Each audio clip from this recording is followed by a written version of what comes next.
Hello students, how are you guys?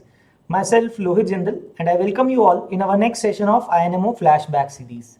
So guys, in this series, as you guys must be knowing, we are solving previous year INMO questions year by year starting with the year 2000. So far guys, हमने year 2000 से लेके year 2009 तक completely solve कर लिए हैं and currently we are going through INMO 2010 and so far we have done 4 questions of INMO 2010 as well, right? And all the videos you can find it posted on our channel. Also a playlist has been formed. आप playlist के अंदर भी जाके देख सकते हो in an order, right? So guys, आज का जो question है ना, वो question है based on geometry and it's medium level you will say. You'll find it to be कि ठीक है, बहुत ज़्यादा difficult भी नहीं है और ऐसे कोई concept use नहीं हो रहे हैं जो हमें नहीं पता है, right? So we'll see about that question, right? So before beginning, let me introduce myself. My name is Lohit Jindal. I've done my BTech from IIT Bombay and I've been teaching mathematics since past 9+ years since graduating basically for various competition exams like IIT JEE, Mathematics Olympiads, KVPY, etc. I've been teaching for all these exams generally, so from basically 9th to 12th class, right? Okay, so guys, let us see the question, है ना? Without any delay, let us see the question. Question को देखते हैं. Okay. So this is our question guys. आप एक बार read कर सकते हो. Let ABC be an acute angle triangle with altitude AK. Let H be its orthocenter and O be its circumcenter. वो बता दिया आपको. Suppose KOH is an acute angle triangle and P is its circumcenter. Further, जो H O और K को join करके triangle बनता है, उसका P further circumcenter है. And then you are taking the reflection of P in the line OH and that point of reflection is Q. Now we have to show that this point Q lies on the line joining the midpoints of AB and AC. Okay. So guys, मुझे पता है ये लग रहा होगा आपको कि figure तो है नहीं, कैसे देखें? तो guys देखो, क्वेश्चन ऐसे ही आता है. So you'll have to obviously draw the figure by yourself, right? So guys, मैं यहाँ पे आके आपको एक वही चीज बोलूंगा जो हर लेक्चर में बोलता हूँ, मैं हर सेशन में बोलता हूँ. So please pause the video and try to solve this question by yourself first. आप अपना इसको attempt दो अच्छे से पहले, right? Then only it makes sense or you can say then only it will be beneficial for you guys, right? बहुत ज़्यादा important है ये बात. Because guys देखो, दो सिनारियो में मैं हमेशा वही बात डिस्कस करता हूँ. अगर आपका क्वेश्चन सॉल्व हो जाता है, if you're able to solve the question, then it is well and good. It will be a very good morale boost for you guys, है ना? बहुत अच्छा बूस्ट होगा आप लोगों के लिए, है ना? आपको कॉन्फिडेंस बिल्ड होगा अंदर से. And even if late say आपसे नहीं सॉल्व होता है, लेकिन आपने 1-1.5 घंटे का अटेम्प्ट किया है इसको, 1-1.5 घंटे तक इस क्वेश्चन को लेके बैठे हो, दिमाग लगाया उस पर आपने, है ना? Basically you try to apply different approaches to solve this question. Let say 3-4 approaches तो लगाओगे ना कम से कम 1.5 घंटे के अंदर, right? And even after that let say आपसे सॉल्व नहीं हुआ and then later on when you watch the solution exactly और साथ साथ में सॉल्व करोगे, you will find immense learning from that. Maybe ज्यादा मिलेगी आपको उन लोगों से जिन्होंने सॉल्व कर लिया था. बिकॉज आपने अगर वो 3-4 मेथड ट्राई किए होंगे, हो सकता है आप कोई अलग मेथड में काफी अच्छे तरीके से निकाल पा रहे हो. ये भी हो सकता है कोई क्वेश्चन मेथड गलत था आपको, लेकिन अब ये पता लग जाएगा, you'll get the realization why that method was not right, है ना? और why some particular method is right. तो आपको वो सारी चीजें बैलेंस आउट कर सकते हो, right? You'll be kind of weighing those things in your mind and that will help you immensely in your actual exam. Because वहां पे अगर आपको पता होगा कि क्या मेथड काम कर सकता है, क्या नहीं कर सकता है, you'll obviously try to take the way जहाँ पे कम टाइम लगेगा और इजीली आंसर आ जाएगा, right? So that is how mind work subconsciously. तो आपको उस चीज का ध्यान देना है so that it's not the wasted effort. मतलब ऐसा नहीं कि सोल्यूशन देख लिया, आप सोचोगे सर अटेम्प्ट तो कर लिया, 15 मिनट अटेम्प्ट किया, हुआ नहीं तो देख लिया solution. But I am assuring you कि इस तरह से आपको वो वाली लर्निंग नहीं होगी जो 1-1.5 घंटा इसको कम से कम अटेम्प्ट करके अच्छे से अलग अलग तरीके से अटैक करके जो समझ आएगा तब जो मिलेगा learning. So please try this question by yourself first, then only see the video. Okay, all right guys, I hope सबने देख लिया, ट्राई कर लिया इस क्वेश्चन को. तो इस क्वेश्चन को डिस्कस करते हैं. ओके, तो guys I made the diagram well before. पहले से मैंने डायग्राम का फोटो इमेज लेके रखा हुआ है because otherwise it will take some time to draw the image, है ना, इतना properly, and it will waste the time in the video. So here is the figure guys. Okay, I brought the figure here. So let me show you क्या क्या बोला जा रहा है question में और हमने कैसे ड्रॉ किया. देखो, ABC is a triangle guys. Now AK is then altitude, उसी के ऊपर H लाई करेगा, है ना? Orthocenter is the concurrent point of concurrency of altitude. So altitude AK के ऊपर लाई करना चाहिए H point, तो ऐसे मार्क कर दिया हमने.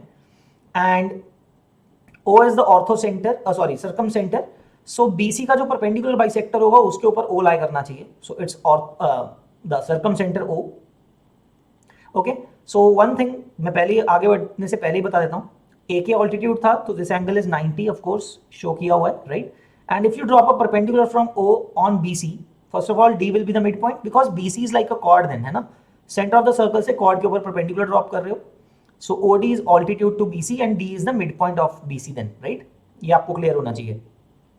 नाउ आगे क्या दिया हुआ है गाइस, देखो let's read the question further. Now since suppose KOH जो ट्राइंगल बनेगा गाइस इससे के साथ KO and H is an acute angle triangle. Okay, ये एक्यूट एंगल ट्राइंगल बन रहा है and P is it circum centre. तो एक चीज समझते हैं गाइस, सर्कम सेंटर तक कैसे पहुंचा जाता है. P is it circumcentre ना. सर्कम सेंटर कैसे ड्रॉ करते हैं, ट्राइंगल की तीनों साइड्स का angle bisect perpendicular bisector draw करके, right. Perpendicular bisector just like O was obtained from drawing perpendicular bisectors of AB, BC and CA. कोई भी दो बना सकते हो, एक ही बात है, कॉन्करेंट होते हैं तो दो का बनाओगे तो एक पॉइंट तो मिल ही जाएगा, सीधा इंटरसेक्शन पॉइंट तो सीधा ही मिल जाएगा. So by that logic guys you can see, अभी साथ साथ में लिखते हैं गाइस, देखो KOH का परपेंडिकुलर बाइसेक्टर होना चाहिए, उसके ऊपर P लाई करेगा, राइट. सो HK का जो परपेंडिकुलर बाइसेक्टर है, so listen to me carefully, HK का जो परपेंडिकुलर बाइसेक्टर है P उसके ऊपर लाई करना चाहिए एंड OH का जो परपेंडिकुलर बाइसेक्टर है उसके ऊपर भी P लाई करना चाहिए. दोनों का इंटरसेक्शन पॉइंट P होना चाहिए, right. Just keep it in mind, okay? Now, further आगे क्या बोल रहे हैं, Q be the reflection of P in the line OH.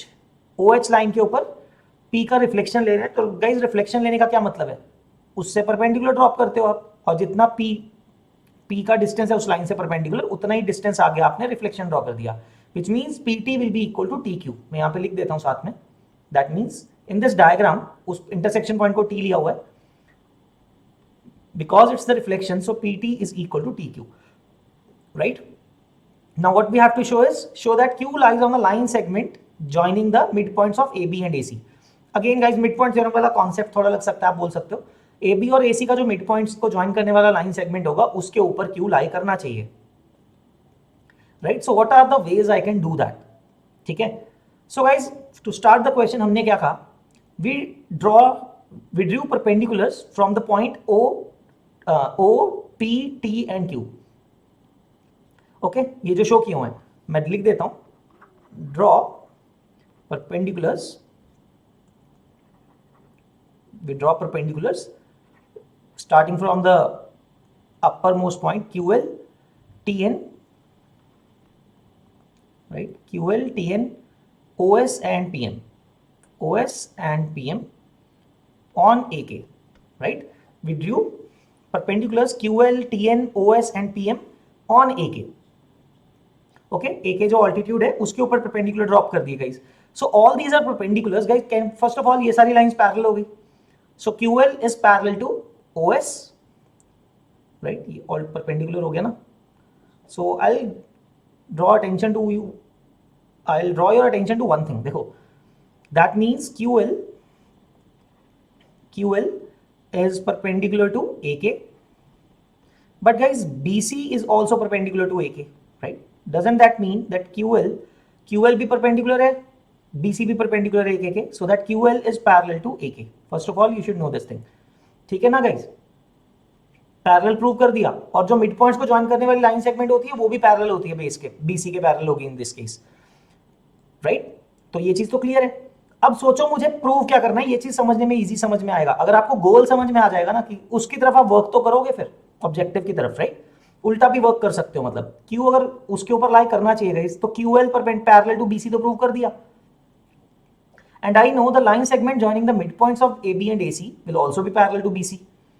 तो अगर Q को उस लाइन के ऊपर होना है, ठीक है ना, अगर Q को उस लाइन के ऊपर होना है then L should also be on that line segment which is joining the mid points of BC, है ना, क्योंकि QL is parallel to BC और Q अगर उस लाइन के ऊपर है तो L भी उसके ऊपर ही रहेगा क्योंकि तभी तो पैरेलल रहेगा, right. Now since AB and AC का जो लाइन सेगमेंट ज्वाइन करने वाला लाइन सेगमेंट होता है guys, it divides all the cevians through A in the same ratio. होना चाहिए ना मिड पॉइंट थ्योरम अप्लाई करने के लिए, सिंपल सी बात है. It is parallel and half of BC. सो जो ऑल्टीट्यूड AK है, so my aim here will be to prove that L is the midpoint of AK. यही मतलब हुआ ना, अगर मैंने ये प्रूव कर दिया कि L is the midpoint of AK and LQ is a line parallel to the base, तो इसका मतलब LQ जो लाइन सेगमेंट होगा it is parallel to the base and AB और AC के मिड पॉइंट्स को ज्वाइन करने वाला लाइन सेगमेंट के ऊपर होगा, right? All I have to prove is that L is the mid point of AK। Clear है ना ये बात? क्योंकि AB और AC के मिड पॉइंट्स को ज्वाइन करने वाला line segment is parallel to BC। दोबारा रिइटरेट कर रहा हूं, AB और AC के मिड पॉइंट्स को ज्वाइन करने वाला लाइन सेगमेंट BC के पैरेलल है and it divides perpendicular, median, anything in the same ratio, equal ratio में डिवाइड करता है, राइट? अगर ऑल्टीट्यूड है आपके पास AK, that then also AL should be equal to LK। Okay, मैं एक एग्जांपल बता देता हूं आपको, although you should know this property. मैं यहाँ पे ड्रॉ करके फिर मैं रब कर दूंगा। So guys, this is a triangle let's say, and if you are joining the mid points of the two sides, right, like this, ठीक है? सो गाइस, अब आप A के थ्रू, इस लाइन के उस पॉइंट के थ्रू, मैं ओके चलो रहने देते हैं, okay let's leave it. So guys, through this line, if you draw any line like this, everything will be in the same ratio, because midpoint theorem से क्या होता है, ये लाइन इसके इक्वल है, ये लेंथ इसके इक्वल है, right? So you draw any line through this vertex particularly, every line will be divided in the same ratio. Reason being, आप basic proportionality theorem से बोल सकते हो, because this line, see how we can say this thing, common to this thing, because this line is parallel to this line, base के parallel है, and it will divide all the lines। कोई भी आप एक line draw करते हो तो वो एक नया ट्राइंगल बन जाता है ना? लेट्स से मैं आप एग्जांपल बताता हूँ, लेट्स से ओके नाम अलग दे देता हूँ कुछ, let's say this is triangle PQR, so let's say this is S, so PSQ is another triangle. अगर आपने PSQ ड्रॉ किया लेट्स से, तो मैं बाकी सब लाइंस हटा देता हूँ to understand. Let us say आपने PSQ ट्राइंगल एज्यूम किया and this line is parallel to the base, so it should divide PS in the same ratio as it is dividing PQ। तो वो equally divide कर रहा है तो ये भी इक्वली डिवाइड हो रहा होगा, तो इसका भी मिड पॉइंट होगा, राइट? ये पॉइंट उसका मिड पॉइंट होना चाहिए। So the same logic I have to prove in this triangle that AK का मिड पॉइंट अगर L प्रूव कर दिया, my job is done, right? I hope this concept is clear now, ठीक है? So I am removing this figure here, I am expecting you guys to already know और understand these kind of things, ठीक है? The concept is, all I have to prove is, since LQ is already parallel to BC and I want Q to lie on the line segment joining the midpoints of AB and AC, all I have to prove is that L is also on the line segment that line segment, and so it will be on that line segment only if it is the midpoint of AK, है ना? तो मेरा to prove क्या हो जाएगा एक तरह से, further my aim in this question is to prove AL is equal to LK, right? I hope this goal is clear। तो हमें ये prove करना है AL is equal to LK prove करना है, correct? Now let us start। So guys, यहाँ पे एक चीज देखते हैं गाइस। सबसे पहले KOH का P क्या है, सर्कम सेंटर है, and PM is perpendicular, right? All are perpendiculars. So सोचो गाइस, सर्कम सेंटर से अगर आप परपेंडिकुलर ड्रॉप करते हो, of course, so that is going to the mid point ना, कॉर्ड है उस सर्कल का एक तरह से, HK is the chord of that circle, और उस सेंटर से अगर आप परपेंडिकुलर ड्रॉप करते हो, that has to be the mid point. So we know, so let us go, so we can say HM, first of all we'll say HM is equal to MK, correct? HK का mid point होना चाहिए ना, PM perpendicular है, basically PM is the perpendicular bisector of HK, तभी तो P उसके ऊपर आएगा। so HM is equal to MK, okay? then what else can we say? so guys देखते हैं अभी आगे। now guys PQ का मिड पॉइंट है T, so a line segment we are dropping perpendiculars from them, right? so don't you think Q से perpendicular L है, T से perpendicular N है, P से perpendicular M है ना? एक लाइन सेगमेंट के मिड पॉइंट्स, 3 पॉइंट से आप ड्रॉप कर रहे हो perpendiculars, they will be in the same ratio, है ना? BPT से बोल सकते हो या तो आप, और you can say if you have 3 parallel lines it will divide any other line segment in the same ratio, right? कोई भी और टेढ़ी लाइन जाती है तो उसको सेम रेशियो में डिवाइड करती है वो 3 parallel lines. So you can say here that QL, TN and PM are 3 parallel lines and PQ एक line segment है कोई, उसको वो equal ratio में divide करते हैं। Meaning, actually what does it mean? That PM, NT and LQ are equally spaced, equally distance पे हैं, तभी तो किसी भी एक line के वो equal parts cut कर रहे हैं, equal intercepts cut कर रहे हैं, right? We know this thing that three parallel lines will cut equal, three equally spaced lines will cut equal intercepts on any line. तो वही यहाँ पे हो रहा है. So QT is equal to TP है because P का reflection है. That's why we know PT is equal to TQ. So उनके जो और कोई लाइन अगर जा रही है, ठीक है, तो AK is also intersecting the three parallel lines, so it will also have the same intercepts, equal intercepts, meaning LN, okay, LN will be equal to NM, right? ये भी क्लियर हो गया. By that logic, LN is equal to NM, and what else? अच्छा, एक और देखते हैं guys. OH का जो मिड पॉइंट है वो T होना चाहिए. अगेन द रीजन इज, अगर आप सर्कम सेंटर से किसी एक साइड ऑफ द ट्राइंगल के ऊपर परपेंडिकुलर ड्रॉप करते हो, it is the midpoint. So we all know, also know that HT is equal to OT, right? Or you can say basically PT is the perpendicular bisector of OH. KOH का circum centre P है और वहां से आप image ले रहे थे, उसका रिफ्लेक्शन ले रहे थे, तो परपेंडिकुलर ड्रॉप किया होगा. So PT is actually the perpendicular bisector of OH. So OT equal to TH भी है आपके पास. Let us write that OT is equal to TH as well. तो सेम लॉजिक यहां से भी हो जाएगा guys. If you consider triangle HSO, T is the midpoint और उससे एक पैरेलल लाइन ड्रॉ कर दी. So basically by converse of the midpoint theorem you can say N is the midpoint of HS, right? Which will mean HN equal to NS, right? HN equal to NS. ये meaning हो जाएगा आपके पास, right? So let us reiterate क्या क्या पता लग गया हमें. LN, okay, HM is equal to MK. Then LN is equal to NM and then HN is equal to NS. Guys, यहाँ पे एक बात देखो ध्यान से. Since LN is equal to NM and HN equal to NS, अगर मैं subtract कर दूँ दोनों को, देखो, so LN minus HN is equal to NM minus NS. कर सकता हूँ ना, दोनों इक्वेशंस को subtract कर दिया. What will it give me? देखो, what is LN minus NH और HN? It is LH. Left hand side it is simply LH, which is equal to NM minus NS. देखो, NM minus NS is going to be equal to SM. एक और relation आ गया हमारे पास, that LH is equal to SM, right? I hope this is also clear. ठीक है guys, अब इतनी सारी चीजें पता लग गई हैं. What else do we know? Now let us start solving for AL. ठीक है ना, उसके लिए solve करने की सोचते हैं.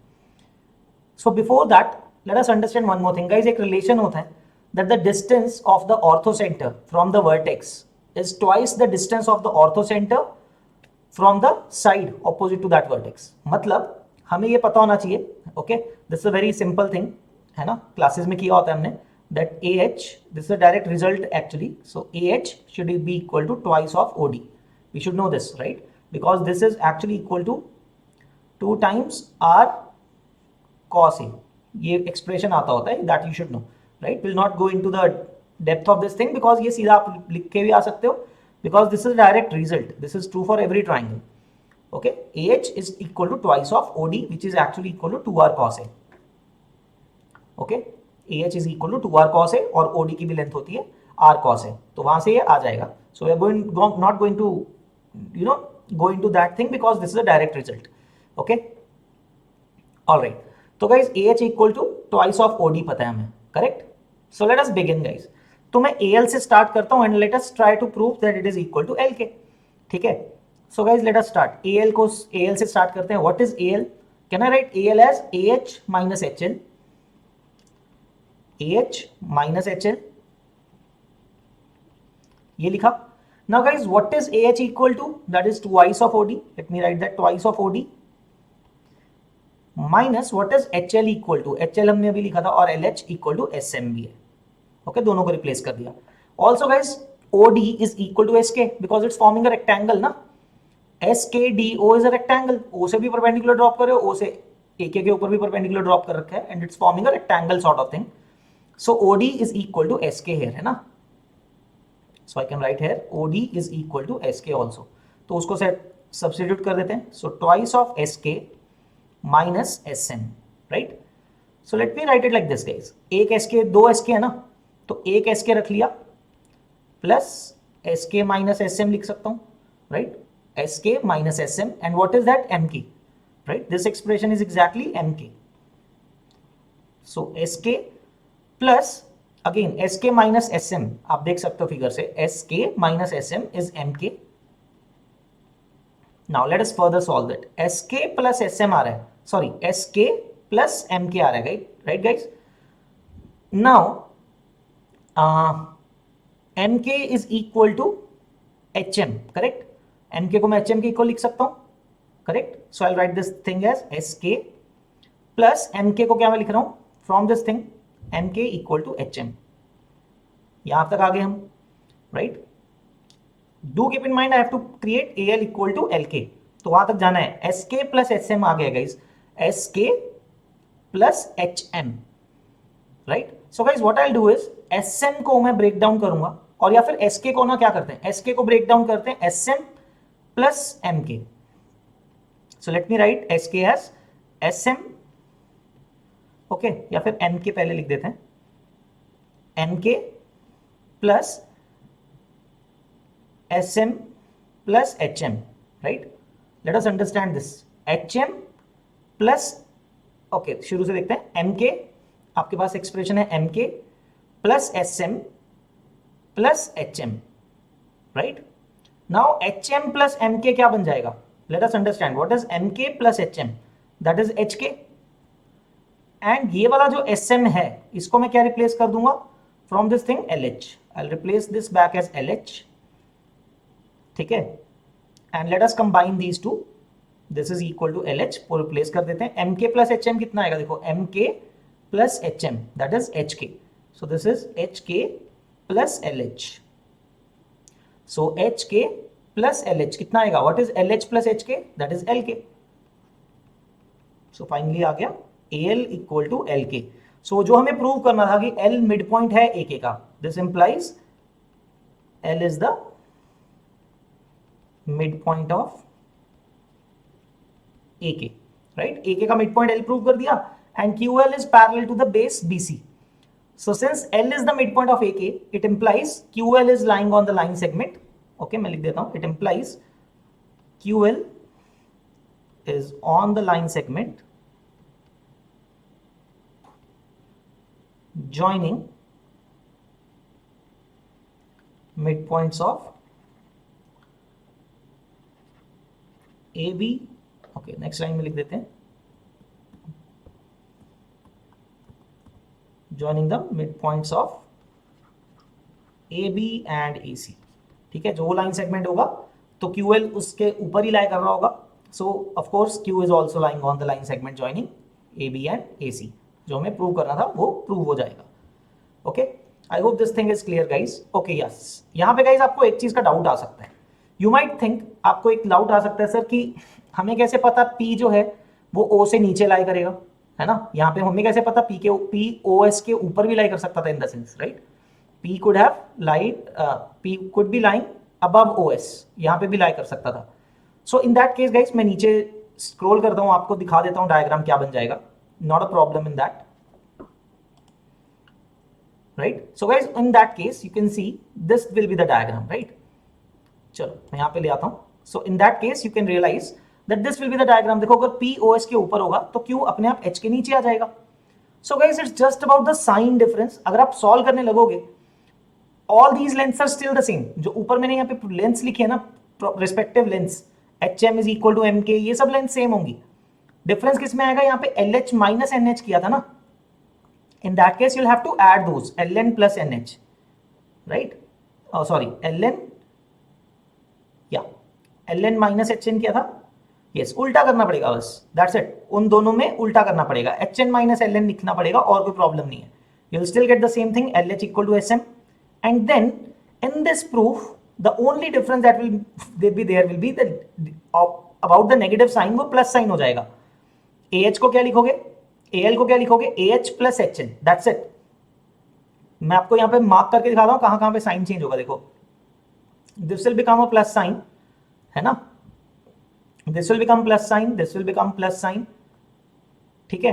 और यहां पे भी प्लस हो जाएगा, बस यहां पे आके फर्क पड़ जाएगा, SK प्लस SM हो जाएगा. Now in this diagram what is SK plus SM, that will B MK. तो यहां पे आके सब सेम हो गया, और फिर आगे सॉल्व कर दोगे आप, और कोई डिफरेंस ही नहीं है, right. So you can, I will give you this thing as homework. आप दोबारा इसको ट्राई कर लेना लिख के, but exactly the same thing will follow. कोई और डिफरेंस नहीं आएगा. Exactly the same thing will follow. बस डायग्राम के दो केसेस हैं. तो आप कहीं पे भी लोगे, it will not matter. The sign will only change, but eventually the result will be the same, right? So guys, I am leaving this thing for you guys to be done in homework. ठीक है, ये मैं आपको homework में दे रहा हूँ. Okay, सो मैं remove कर रहा हूँ वो सारे केसेस, तो साइन प्लस साइन जो लिखे थे. So this thing I am leaving for you guys to be done in homework, right? According to this diagram कैसे लिखोगे, सो रादर इजीली समझ में आ जाएगा आपको उससे अगर करोगे तो. ठीक है, सो सिंपली आपको इसी मेथडोलॉजी से मिल जाएगा, right? So guys I hope आप सबको ये क्वेश्चन समझ में आया, right? I will show you the whole question. So guys I hope सबको समझ में आया ये क्वेश्चन और मजा भी आया. And if you don't know about this thing, this is a crucial step in this question, right? This one I'll star mark it. ठीक है, this is a crucial step, you should know this. If you don't know it guys, please have a look. एक question है इसके ऊपर specifically, आप जाके करके देखो पहले, ठीक है? You can easily google it also और आपको मिल जाएगा easily proof, ठीक है ना? All you have to do is find the length of AH in terms of solution of triangles in trigonometric way में, and same way OD की length तो बहुत सिंपल है, you just join OB that is radius R और वहां से OD की length आती है 2R, OD की लेंथ R cos से आ जाती है. तो all you have to do is try to find AH और वो भी बहुत इजीली आ जाएगा. You just draw the altitudes. Okay, I would say अगर आपको नहीं पता है then that is also your homework to know this thing, and this is a direct result that you need to remember. Okay, alright guys, I hope सबको ये question समझ में आया, मजा आया. And you did like it, please like this video and subscribe to our channel so that you get the constant and the regular updates. Okay guys, alright guys, that's it for today's session. We'll be coming back in the next session with the last question of INMO 2010. This was the 5th question. So in the next video we'll be completing the INMO 2010 question paper as well. Okay, alright guys, that's it for today's session. We'll see you in the next video. Till then, keep practicing and bye bye. Take care. Bye bye guys.